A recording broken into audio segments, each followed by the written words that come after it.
ॐ भूर्भुवः स्वः तत्सवितुर्वरेण्यं भर्गो देवस्य धीमहि धियो यो नः प्रचोदयात्। जय श्री कृष्ण मेरे सनातनी बंधुओं।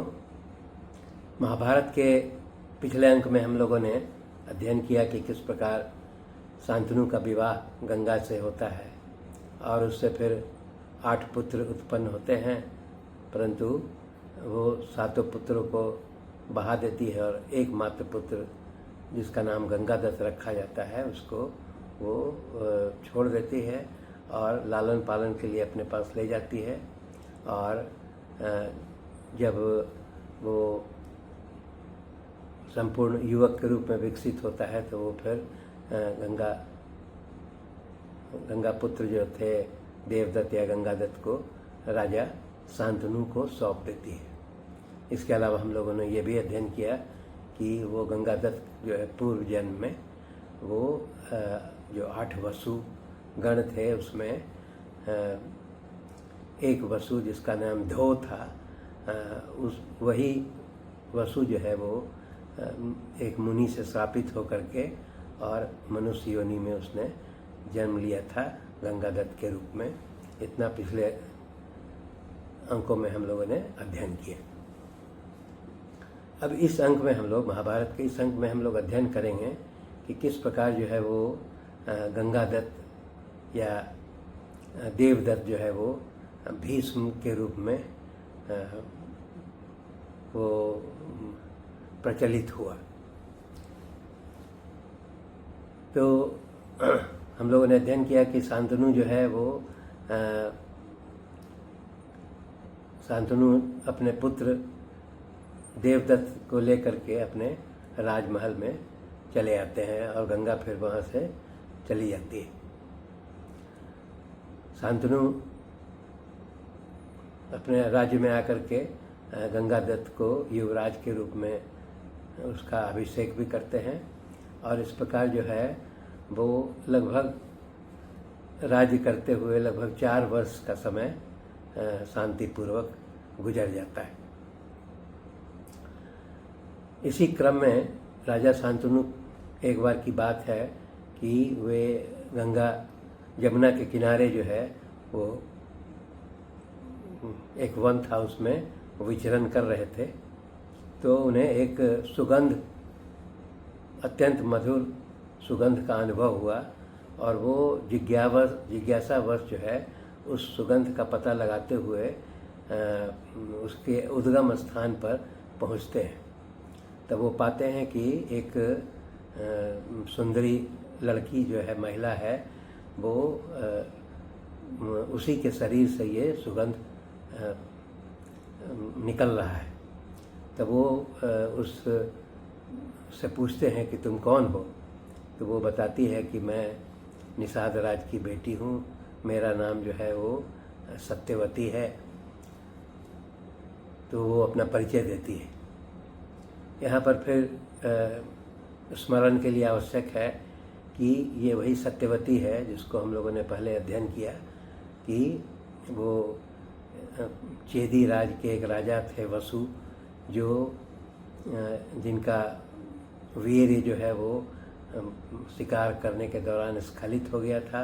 इसलिए उन्होंने अपने वीर्य को पेड़ के पत्ते का दोना बना करके और पक्षी के माध्यम से अपनी पत्नी के पास भेज रहे थे, परंतु 2 पक्षियों में लड़ाई हो जाने के कारण वो वीर्य जो है वो नदी में गिर जाता है और वहाँ पर जो है एक श्रापित अप्सरा जो मछली के भेष में थी उसको उस वीर्य को पी लेती है और वो गर्भवती हो जाती है।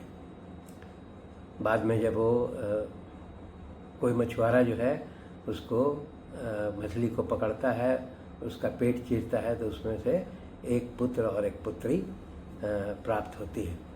पुत्र को राजा चेदी राजा अपने पास ले जाते हैं और उस पुत्री को जो है उस निषाद के पास ही लालन पालन के लिए छोड़ देते हैं। तो ये सत्यवती जो है वही जो मछली के पेट से उत्पन्न हुई थी वही सत्यवती थी, और जिसका कि पराशर ऋषि के साथ उसका समागम पूर्व में समागम हुआ था, जिससे कृष्ण द्वैपायन या वेद व्यास का जन्म हुआ था। और वही पराशर ऋषि ने जो है वो सत्यवती को एक सुगंध, शरीर से सुगंध निकलने के लिए वरदान दिया था, इसीलिए उसको सुगंधा या योजन गंधा भी कहते थे।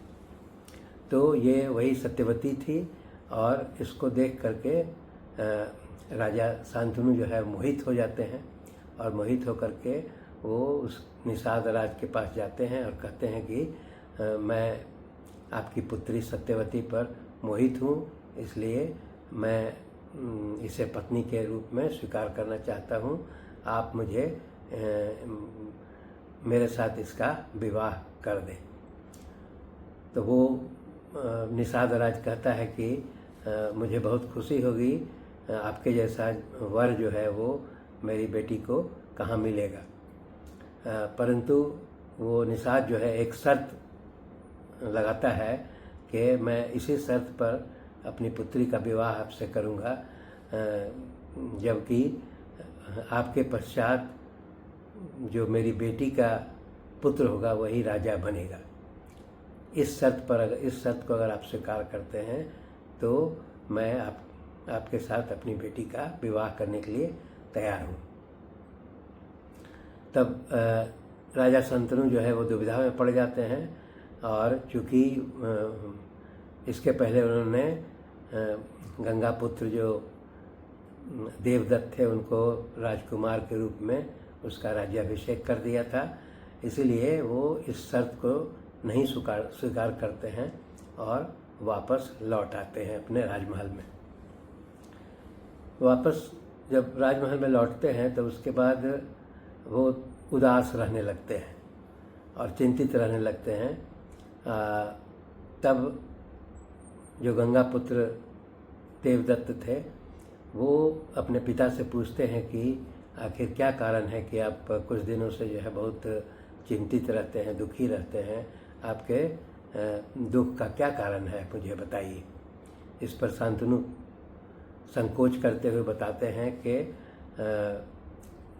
मेरा जो है कि तुम ही एक पुत्र हो और तुम हमेशा युद्ध वगैरह और शस्त्रों के संचालन में लगे रहते हो, तो मुझे चिंता होती है कि तुम्हारे पश्चात जो है मेरा और कोई वंश नहीं है।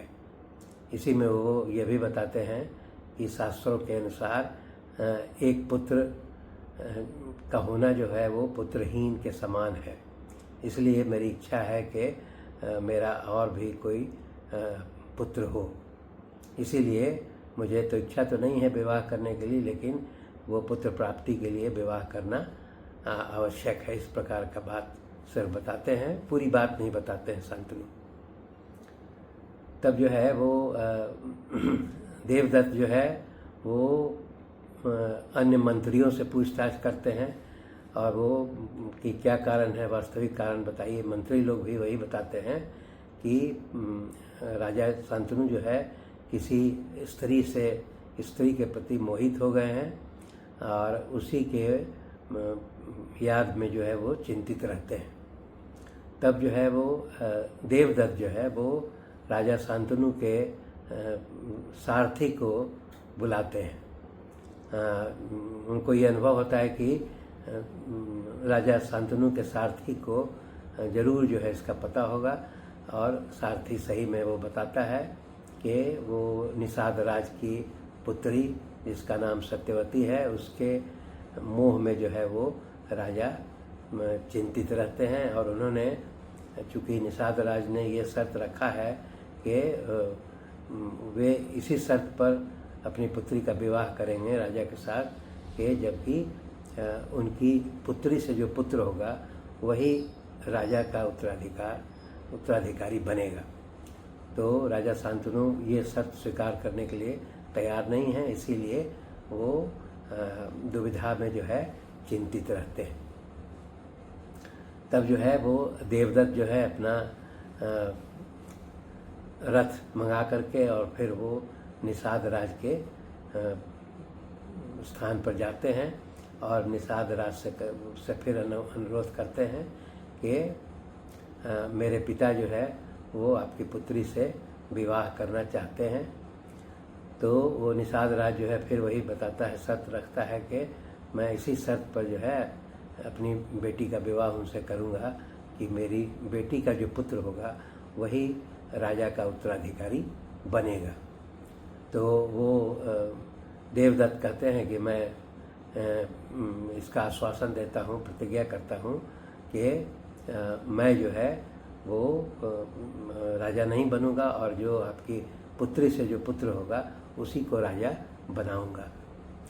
तब निषाद राज कहता है कि आपका वचन जो है वो तो बहुत महत्वपूर्ण है, मैं आपके वचन का अविश्वास नहीं करता हूँ। आप निश्चित तौर पर हमारे बेटी से जो पुत्र होगा उसको आप राजा बनाएंगे, इतना मुझे विश्वास है। परंतु यहाँ पर फिर वो शंका जाहिर करता है कि आप पर तो मुझे विश्वास है, लेकिन आपका पुत्र जो होगा वो जो है वो भी इस शर्त को स्वीकार करेगा, इसका कोई निश्चित नहीं है, इसीलिए मुझे ये दुविधा होती है। तब यहाँ पर जो है वो देवदत्त जो है बात को समझ जाते हैं, उस निषाद राज के शंका को समझ जाते हैं और फिर वो सभी देवताओं को